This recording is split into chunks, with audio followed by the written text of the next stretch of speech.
تو یہ کلیئرٹی ایک آ چکی ہے، آج اسٹیٹمنٹ آ گیا chief of the army staff کی جانب سے کہ یہ جو خط ملنے کی باتیں اور اس کے اندر ہائی کورٹ کی یہ باتیں سب چالیں ہیں. تو دیکھیے ہم نے یہ بھی سنا کہ بیک ڈور کوئی بات چیت ہو رہی ہے، ہم نے یہ بھی سنا کہ بیک ڈور مذاکرات بھی ہوتے رہے، ہم نے یہ بھی سنا کئی موقعوں پہ دیکھا کہ تاریخیں کوٹ کی گئی، کئی موقعوں پہ دیکھا کہ اڈیالہ جیل کے دروازے کھل گئے یعنی چھٹی والے دن رات کو، اور ہم نے یہ بھی دیکھا کہ آفرز بھی کی گئیں کہ آپ وہاں چلے جائیں تو یہاں وہ جو مارچ کے دوران ہم نے پھر یہ بھی دیکھا کہ عمران خان نے بتایا کہ مجھے بھی آفر ہوئی کہ بنی گالہ چلے جائیں، پارٹی چھوڑ دیں، یا علی امین گنڈا پور نے جو کہا کہ میں حیران ہوں آج کہ اگر اس خط کو جواب کو، اور علی امین گنڈا پور صاحب نے فرمایا کہ خیر سے ہم بلیک اینڈ وائٹ میں 99% چیزیں آ چکی ہیں، اور نتھیا گلی، بنی گالہ یا کے پی کا وزیر اعلیٰ ہاؤس اس تک بات ہو چکی ہے، اور ابھی مزید ملاقاتیں ہوں گی، اور میں مزید آپ کو بتاؤں گا. ایک انٹرویو میں انہوں نے بتایا تو ان کے خیال میں تو سب کچھ گڈی گڈی تھا. اچھا، لیکن یہ ٹھیک ہے کہ جب بھی D G S P R نے پریس کانفرنس کی زیرو ٹالرنس دکھائی دی، اور جب بھی پہلا خط کے جواب میں جو عسکری ذرائع سے جواب آیا تھا، ویسے خط بھی اوپن تھا اور جواب بھی عسکری ذرائع سے آیا تھا، تو اس میں بھی انہوں نے کہا کہ نہ کوئی دلچسپی ہے نہ خط پڑھیں گے. اور آج تو آرمی چیف صاحب نے بالکل ہی اب تو فرام دا ٹاپ جواب آ گیا، آج تو انہوں نے بالکل کلیئر کٹ کہہ دیا ہے کہ نہ خط ملا ہے نہ کوئی دلچسپی ہے، اور اگر خط ملا تو وہ وزیر اعظم کو بھیج دوں گا، جو کہ پہلے بھی بتایا جاتا تھا کہ آپ سیاستدان ہیں، سیاستدانوں سے بات کریں. تو اور یہ چالیں ہیں، یہ بھی پہلے D J S P are کی پریس کانفرنس میں کئی بار اس کا ذکر ہو چکا ہے. تو مطلب زیرو ٹالرنس اس وقت اس گھڑی تک. اور اب مجھے نہیں پتا علی امین گنڈا پور کے کیا ڈسکشن ہوئی اور وہ کن بیک ڈور رابطوں کی بات کر رہے ہیں اور وہ کیا آگے ساری گفتگو کر رہے ہیں. تو اس گھڑی تک تو جب آرمی چیف صاحب نے بات کی ہے تو اس کا مطلب ہے کہ اس سے زیادہ کلیئر اور کیا ہو سکتی ہے. اب یہ ہے کہ کلیئرٹی تو فرام دا ٹاپ آ گئی ہے، آپ لوگوں نے ساری چیزیں ایکسرسائز کر لیں، دھرنے کا آپشن تھا، پروٹیسٹ آپ نے کر لیا، پھر یہ ہے کہ کچھ بیک ڈور رابطوں کی بھی باتیں ہو رہی تھیں اس طریقے سے. ایک فون کال آنے کا تذکرہ تھا کہ جی فون کال آئے گی جنوری کے آخری اشرے میں تو اس سے چیزیں کافی سیٹل ہو جائیں گی، پھر اسی وجہ سے ٹائم فریم بھی دیا گیا کہ اس ٹائم فریم میں ہونا چاہیے. تو اب تو یہ بھی کلیئرٹی آ گئی ہے. اب آپشنز کیا رہ گئے ہیں پی ٹی آئی کے پاس کہ وہ ایکسرسائز کریں گے؟ یہ کب آرمی چیف نے بات کی تھی؟ آج یہ جو غیر رسمی انہوں نے گفتگو کی تھی صحافیوں سے.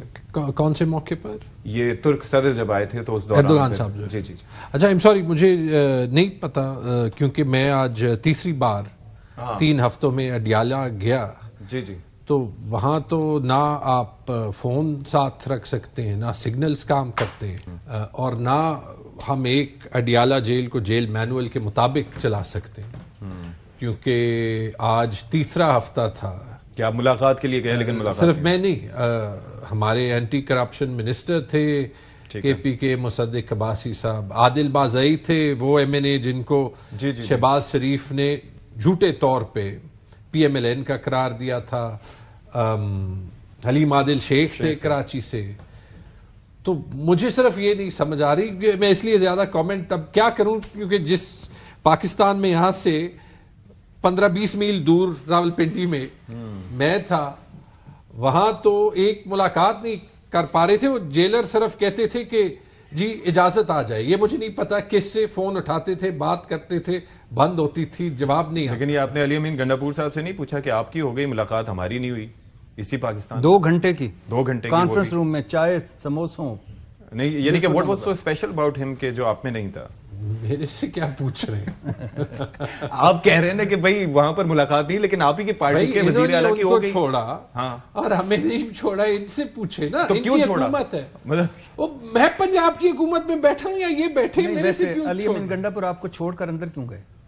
نہیں، علی خان خود سے آئے تھے. جو اچھا، وہ آپ کے علیحدہ آئے تھے؟ ہاں، وہ علیحدہ آئے تھے. تو وہ شیر افضل صاحب بھی یہ کہہ رہے تھے نا کہ بھائی اپنوں کی مہربانی ہے کہ دوسروں کی کہ ملاقات نہیں ہو رہی. جنید اکبر صاحب جو ہے وہ گئے تھے تو وہ کہہ رہے تھے کہ ملاقات نہیں ہو پا رہی، آپ اپنوں کی مہربانی کہیں یا دوسروں کی. تو اس پہ یہ تھا آپ الزام کیا لگا رہے ہیں؟ تو ان کی ملاقات وہ اپنوں کے اوپر ایک کہہ رہے ہیں نا کہ ہمارے اپنے بھی اس میں ہو سکتے ہیں نا. یہ لوگ جو ہیں، یہ پنجاب کی حکومت، میرا مقصد یہ ہماری پارٹی کے اندر کچھ لوگوں سے ملے ہیں، یا آپ یہ الزام لگا رہے ہیں کہ اسٹیبلشمنٹ والے ہمارے پارٹی کے اندر؟ بھائی بات یہ ہے کہ جب اجازت کسی ایک فریق کو ملتی ہے اور دوسرے کو نہیں مل رہی تو دوسرے تو پھر اس پہ آواز اٹھائیں گے نا کہ ان کو کس وجہ سے اگر فیور مل رہا ہے تو کر رہا ہے. یہ ڈسکشن جو ہم کر رہے ہیں یہ اس بات کی عکاسی کر رہا ہے کہ پاکستان میں سب کچھ ٹھیک ہے. اچھا میں آپ سے پوچھ رہا تھا آپشنز کا. اب آپ کے پاس آپشنز کیا ہیں جو آپ ایکسرسائز؟ اسٹرگل. اوکے وہ اسٹرگل ہوگا. آپ یہ کہہ رہے ہیں کہ میرا پوائنٹ یہ ہے کہ نہیں جی ہم اسٹرگل کریں گے. آپ نے عدالتوں کے دروازے بند کر دیے. ٹھیک ہے. آپ نے جو ہے وہ میڈیا کے آواز بند کر لیے.